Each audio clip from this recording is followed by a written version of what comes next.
Recently, STIHL Incorporated has partnered with Burton Snowboards to help maintain their STIHL snowboard runs at different ski resorts. I was invited to come do some work for Burton and for this relationship partnership.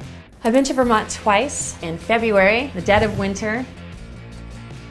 The first time I went, they asked me to carve the female version of their mascot character, Shreddie. And Bob King, a carver up in Washington, he has made a lot of their male Shreddies, and this time when I came, they asked me to make a female Shreddie.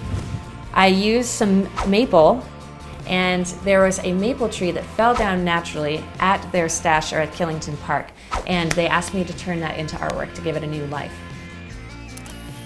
It's a beautiful story, but a really hard wood. It's like carving stone.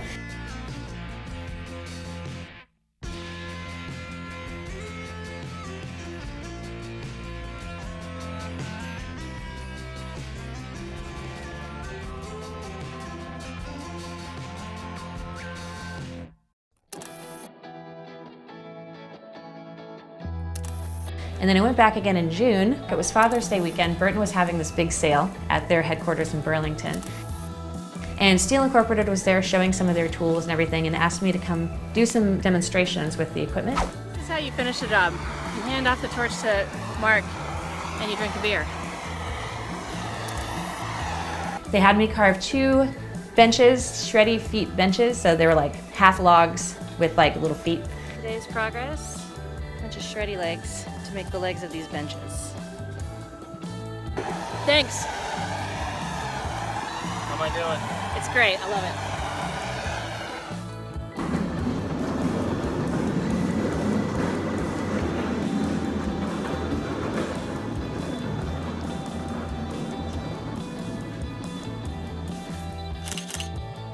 And demonstrated that for a couple of days using more maple that was sourced on the property. Pick up some more logs.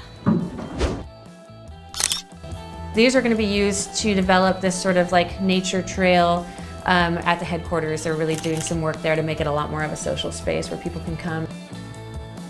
But excitingly, while I was there up at Burton carving and I had STIHL there, they had their truck full of all these chainsaws. I got to try the MAGNUM, which is this STIHL 880, and it's huge, and it had this 5-foot bar on it. The bar, honestly, the saw was as tall as me, if not taller, and I got to make a cut with it. And the cool thing about a saw that size is I would just set it on the edge of the log, and in one cut, for the most part, the log was ripped in half, this long log. So that was awesome to get to try some cool equipment, and makes it for a really good photo. Subscribe now.